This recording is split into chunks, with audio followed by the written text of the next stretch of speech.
असलहे की दौड़ बहुत तेज़ी से जारी है। आर्म रेस में कंट्रीज़ एक दूसरे को डिफीट करने की कोशिश में बहुत आगे निकल गए हैं। इससे पहले हमने एक प्रोग्राम किया था जिसमें हमने डिस्कस किया था कुछ दिन पहले कि इंडिया ने जो Russian made air defence system ख़रीदा है उसको कहां पर डिप्लॉय किया जाएगा। अब वो बात सामने आ गई है क्योंकि फर्स्ट स्क्वाड्रन जो इंडिया पहुंचा है और अभी उसकी तरसील जारी है, लेकिन इंडिया ने ये फ़ैसला कर लिया है कि उसको डिप्लॉय किया जा रहा है वेस्टर्न बॉर्डर पर। और आप जानते हैं कि पहले भी ये बात हुई थी कि क्या इंडिया इसको पाकिस्तान के ख़िलाफ़ डिप्लॉय करेगा या इसको चाइना के ख़िलाफ़ इस्तेमाल करने के लिए ख़रीदा गया है। अब वेस्टर्न बॉर्डर पर जब इसको डिप्लॉय किया गया है तो इससे साफ ज़ाहिर है कि ना सिर्फ ये कि ये पाकिस्तान के ख़िलाफ़ भी इस्तेमाल किया जाएगा बल्कि इसके साथ साथ ये चाइना के ख़िलाफ़ भी इस्तेमाल किया जा सकता है। इससे पहले कि मैं आपको ये बताऊं कि क्या इसकी खुसूसियात क्या हैं, फ़ीचर्स क्या हैं और हम जो बहस व मुबाहिसा जो डिबेट कर रहे हैं असल में वो उसका मकसद क्या है और उसके फ़ीचर्स क्या हैं, क्या हम किसी गलत तरफ तो नहीं जा रहे। बहुत से लोगों ने ऐसी बहुत सारी बातें की कि जो बिल्कुल उसके ऊपर पूरा ही नहीं उतरती। इसके ऊपर बात करते हैं, लेकिन मैं आपको ये भी बता दूं कि जो मैंने आपको ये बात की कि दुनिया में जो आर्म रेस है उसमें कंट्रीज़ एक दूसरे से किस तरीके से एक दूसरे को डिफीट करके आगे निकल रही हैं। तो जिस दिन ये हुआ, ये फ़ैसला किया गया, इंडिया की तरफ से ये फ़ैसला सामने आया कि अब इसको डिप्लॉय किया जा रहा है ऐसे बॉर्डर पर जहां पर पाकिस्तान को भी टैकल किया जाएगा, इसके साथ साथ रशिया को भी देखा जाएगा। तो वहीं पाकिस्तान की तरफ से बाबर क्रूज़ मिज़ाइल को टेस्ट कर लिया गया, उसका भी तजर्बा कर लिया गया, कामयाब तजर्बा किया गया। अब दोनों कंट्रीज़ जो हैं वो एक दूसरे को किस नज़र से देख रहे हैं ये आप सोच सकते हैं, क्योंकि एक सोशल मीडिया पर यह बहस शुरू हो गई है कि जहां JF-17, F-16 पाकिस्तान के जो भी असलहा तैयार किया गया है या जो भी मिज़ाइल टेस्ट किए गए हैं उनके ऊपर ये कहा जा रहा है कि पाकिस्तान इनको भारत के ख़िलाफ़ इस्तेमाल करने के लिए बनाया गया है। तो दूसरी तरफ भारत की तरफ से जो है वो ये कहा जा रहा है कि इन सबको तो जो ये एयर डिफेंस सिस्टम है ये खा जाएगा। सबसे पहले तो हम ये बात कर लेते हैं कि एयर डिफेंस सिस्टम S-400 ख़ास तौर पर कहा जा रहा है कि टू फ्रंट वॉर जोन के सिलसिले में अगर ऐसा कुछ होता है तो एक मल्टीप्लायर का रोल अदा करेगा, एक मल्टीप्लायर फोर्स का रोल अदा करेगा। इसका सिस्टम क्या है, इसके फीचर्स क्या हैं। कोई भी अगर किसी तरफ से भारत पर हमला होता है और कोई मिज़ाइल फायर किया जाता है, कोई इस तरह की हरकत सामने आती है तो उसको ये सिस्टम फ़ज़ा में ही रोक लेगा। तो एक तरह से हम ये कह सकते हैं कि भारत ने ये अपनी सिक्योरिटी के लिए लिया है। और इससे पहले इंडिया की तरफ से ये बयान सामने आ चुका है, एक ये स्टैंड सामने आया है कि दरअसल ये जो सिस्टम ख़रीदा गया है ये चाइना के ख़िलाफ़ भारत ने अपनी हिफाजत के लिए लिया है, अपनी सिक्योरिटी के लिए लिया है। लेकिन अल्टीमेटली बात वहीं पर आ पहुँचती है कि अगर पाकिस्तान और इंडिया के बीच कोई ऐसी सिचुएशन पेश आती है कि जिसमें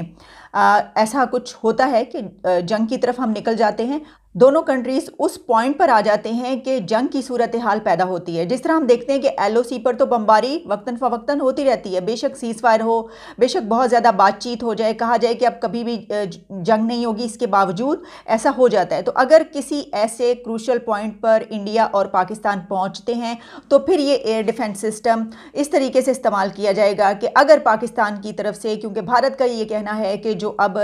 बाबर क्रूज़ मिज़ाइल का तजर्बा भी किया गया है, इससे पहले भी बहुत कामयाब टेस्ट ऐसे मिज़ाइल्स के किए गए और एयरक्राफ्ट्स के किए गए, तो इंडिया की तरफ से ये स्टैंड है कि पाकिस्तान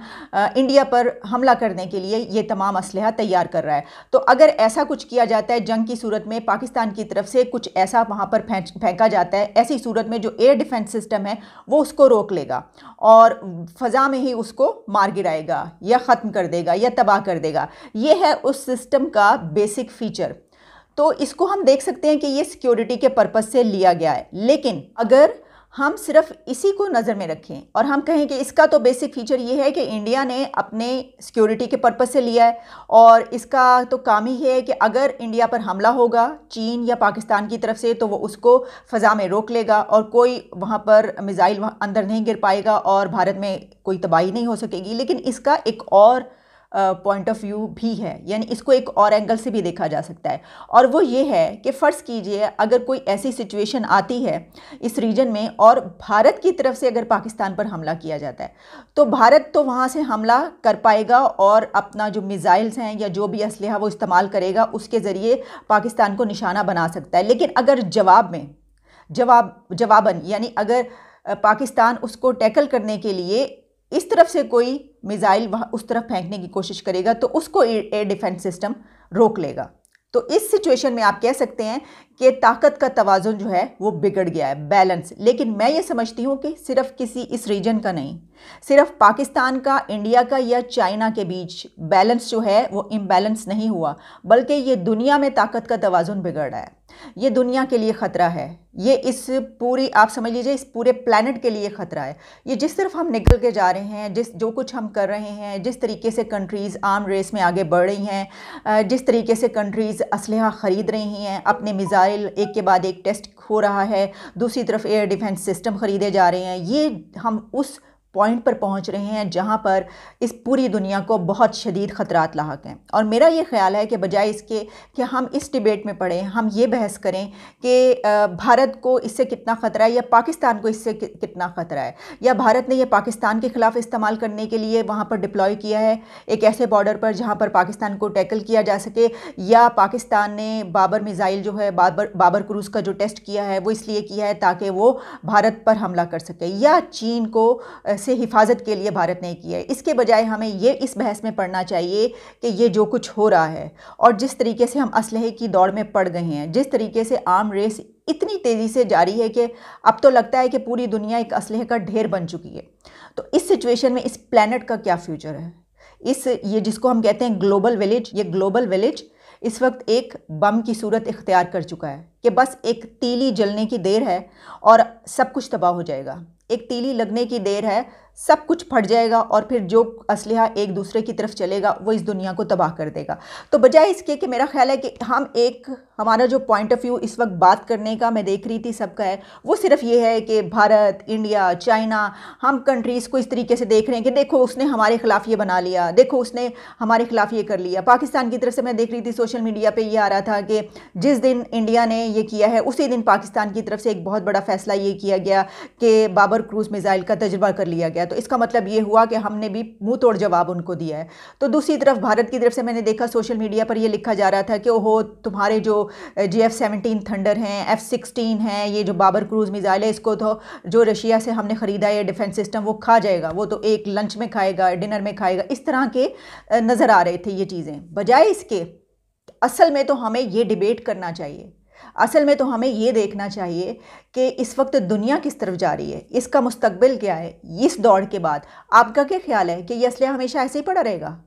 कभी नहीं चलेगा। आप ये समझते हैं जिस किस्म के हालात हो जाते हैं, जो दुनिया में ऐसे वाक़यात हो जाते हैं जिनका इल्म ही नहीं होता, अचानक इस तरह से कुछ होता है, हम कहते हैं ये क्या हो गया, ये कौन सा, और उसके बाद दहशतगर्दी के कितने वाक़यात होते हैं। देखिए कोई भी ऐसा वाक़या इस वक्त जहाँ पर हम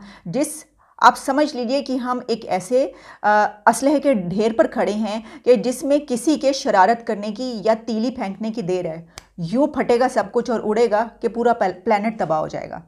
क्योंकि जब हम ये कहते हैं ना कि तो न्यूक्लियर की जो है वो याद रखनी चाहिए, अब कंट्रीज़ जो है वो न्यूक्लियर पावर्स बन चुके हैं। पाकिस्तान, इंडिया, जब हम इसकी बात करते हैं तो हम नहीं जानते क्या कि अगर कोई ऐसी चीज़ शुरू होती है तो उसमें क्या होगा कि हम न्यूक्लियर वॉर की तरफ चले जाएंगे। और आप जानते हैं कि न्यूक्लियर जंग की तरफ जाने का नतीजा क्या होगा, और फिर कोई बड़ी से बड़ी सुपर पावर्स नहीं रोक पाएंगी। उस वक्त नहीं रोक सकता कोई जब ऐसा कुछ शुरू हो जाता है। फिर जो सुपर पावर्स हैं वो भी अपना असलहा बेचने के लिए उसको इस्तेमाल करती, कहते हैं और लड़ें, लेकिन वो भी ये नहीं जानते हैं, बहुत अच्छे तरीके से जानते हैं। लेकिन जब आपको इतने लालच हो पैसे का, और आपको देखें ना जिस तरह रशिया असलहा बेच रहा है, एयर डिफेंस सिस्टम उसने इंडिया के हाथ बेच दिया, इसकी वजह ये है कि उसको पैसा चाहिए। इसी तरीके से अमेरिका ये चाहता है कि भारत उनसे असलहा ख़रीदे, ठीक है। जो भी बड़ी ताकतें हैं, जिस तरह इंडिया जो है वो असलहा एक बड़ी तादाद में ख़रीदता है, तो तमाम कंट्रीज़ उसकी तरफ देखते हैं, उससे इसीलिए ताल्लुकात बनाते हैं कि हम असलहा बेचेंगे इनके तरफ। तो इसी तरीके से पाकिस्तान भी जिन कंट्रीज़ से वो ख़रीदता है तो वो भी उसको, तो लोगों को, सुपर पावर्स को, कंट्रीज़ को इससे कोई प्रॉब्लम नहीं है कि ये ठीक है, ये अगर ख़रीदें तो एक दूसरे के ख़िलाफ़ चलाएंगे, वो कहेंगे चलाओ और ख़रीदो, चलेगा तो ही हम और देंगे ना। तो ये सिचुएशन है इस वक्त। तो मेरा ये है कि हमें, यानी ये कि देखिए जर्नलिस्टों का काम ये है कि सिर्फ ये काम नहीं हमारा कि हम सिर्फ खबर दें, हम सिर्फ ये बताएं कि देखिए इसने ये ख़रीद लिया, इसने ये ख़रीद लिया। हमारा ये काम ये, तो हम ये बताएं कि ये हम किस तरफ जा रहे हैं, ये बहुत ख़तरनाक सिचुएशन में हम जा रहे हैं, इसको रोकना चाहिए। कोई तो उठ के आगे बोले कि ये किस तरीके से दुनिया जो है वो एक ऐसी तरफ बढ़ रही है कि जहाँ पर फिर कोई, इसका जो एंड है वो बहुत ही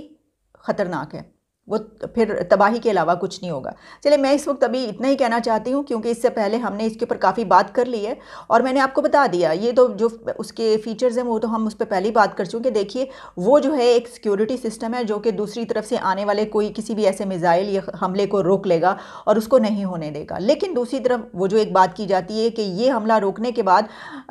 ये तो ठीक है कि वो अपनी सिक्योरिटी के लिए भारत ने ख़रीदा है, लेकिन जब भारत फ़र्ज़ कीजिए हमला करता है पाकिस्तान पर, या उसकी तरफ से कोई ऐसी हमलावर चीज़ पाकिस्तान की तरफ आती है और पाकिस्तान उसको जवाब में, उसके रोकने के लिए, भारत को जवाब देने के लिए कोई चीज़ चलाता है, कोई मिसाइल या इस तरीके से, तो पाकिस्तान जवाब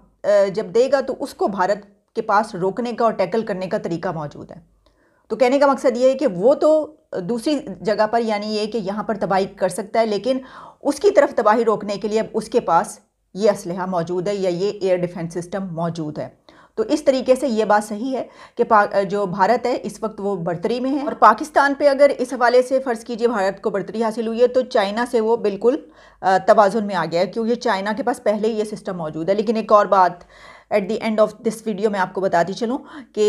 इंडिया ने ये फैसला भी कर लिया है कि अब वो S-500 भी ख़रीदने जा रहा है। भारत ने S-500 ख़रीदने का फ़ैसला भी कर लिया है और कुछ ही दिन के बाद हम देखेंगे और उसकी भी एक खेप फिर भारत पहुंचना शुरू हो जाएगी। उसके बाद पाकिस्तान की तरफ से मज़ीद टेस्ट होंगे मिज़ाइलों के, क्रूज़ मिज़ाइलों के, और इसी तरीके से हम सब मिलकर इस दौड़ में आगे बढ़ते रहेंगे और ये दुनिया एक तबाही के दहाने पर पहुँचती रहेगी। थैंक यू सो मच, बहुत शुक्रिया, दोबारा मुलाकात होती है।